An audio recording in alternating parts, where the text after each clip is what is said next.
Fate gave me a second chance. Right after my husband left me for my best friend, Lorna. Full story. I'm now 42, and this is the tale of how I lost everything, yet somehow came out on top in a way nobody anticipated. 2 years back, my life quietly ended, with no warnings and no pity. My ex-husband, Mark, and I had spent 12 years together. We weren't flawless, but we felt secure. Or so I believed. We had our routines, trivial spats, and our calm Sunday mornings. We owned a house together.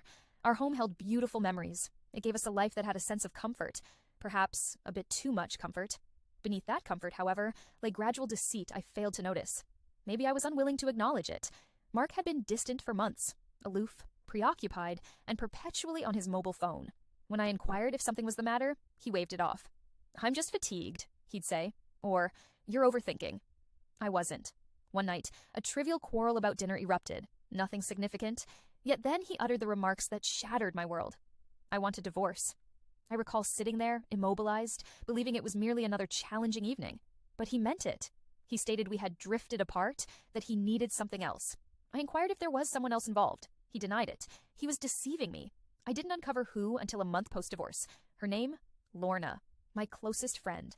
My maid of honor. The woman who had supported me through miscarriages, cried alongside me during my dad's funeral, and shared laughter over cheap wine and midnight conversations.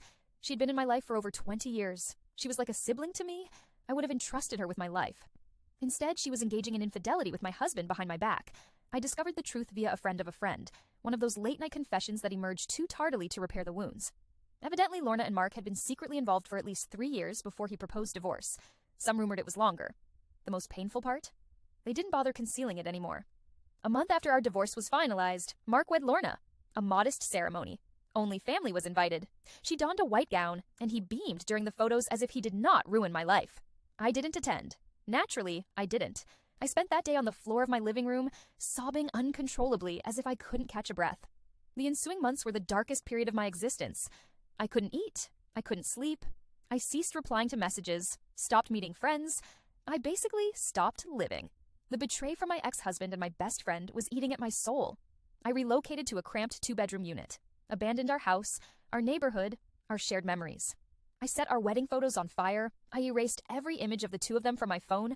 I thought I would never feel whole again. Then, precisely 1 month after their wedding, I made a stop at a gas station after work. I went in for milk. I left with a lottery ticket. It was a scratch-off, something I hadn't purchased in ages. A completely random choice. I nearly didn't grab it. The following morning, I scratched it off while sitting at my kitchen table, half awake, munching on dry toast. I glanced at the numbers. Then I checked them again. 3.8 million. I blinked. I checked the ticket once more. I reviewed the rules. I returned to the gas station. The cashier scanned it, stared at me wide-eyed, and handed me the receipt. It was genuine. I didn't scream. I didn't jump for joy. I didn't inform anyone. I simply remained in my car and wept. I wept for all I had lost. I wept for the girl who pleaded with her husband to remain. I wept for the woman who learned the truth through whispers and sympathy. I wept because, for the first time in years, I felt like something finally belonged to me. The money didn't restore me immediately, but it offered me space to breathe. I settled all my debts, cleared my name from the house I no longer resided in, purchased a modest yet lovely home with a garden. I began therapy, took leave from work, rediscovered painting, something I hadn't done since university. I even scheduled a getaway with my mother, just the two of us. We visited Bali and enjoyed a fulfilling 2-week vacation, somewhere without memories haunting me. I chose to stay private. I confided in only a few people. But in such a small town as ours, rumors travel fast. It didn't take long for him to catch wind. 3 months post-lottery winnings, Mark texted me. "Hey, hope things are all right. Can we chat?" I disregarded it. A few days later, flowers appeared on my porch. No card, but I knew who sent them. A week later, he was at my doorstep. The same familiar Mark. Yet now he appeared worn out, exhausted, lacking in self-confidence. "Lorna and I separated," he claimed. I remained silent. "She cheated. Can you grasp that?" I could. I truly could. But I did not care. "She wasn't you," he added. I erred. I was foolish. We had something special. Maybe we could talk, Start anew? He attempted a smile. The same smile that once melted my heart. The same expression he possibly shared with her. I gazed at him. This man who used to mean everything to me and felt nothing. Not fury, not sorrow, just a vacant, cold void where love once resided. He had swapped me for convenience, for excitement, for someone who seemed to be a safer choice. And when that didn't pan out, he returned. Because now I was the attractive option. I didn't shout. I didn't slam the door.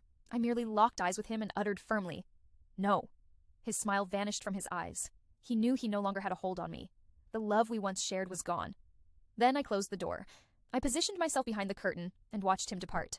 He didn't attempt to knock again, or get in touch, ever again. I learned through mutual acquaintances that he attempted to reconcile with Lorna again. She refused. Apparently she had moved on to someone younger. Karma acts swiftly when you're doing wrong. As for me, I'm fine. I'm still healing, still discovering my path. But I possess peace. I own a home that is truly mine. I awaken to mornings devoid of anxiety weighing on my chest. I experience quiet joy, hot coffee, my mother's laughter, sunshine warming my skin. And I harbor one truth within me every day. Sometimes, when others discard you, the universe works its magic to remind you that you still hold value. I lost everything I believed I required, and then I rediscovered myself, and there's no turning back.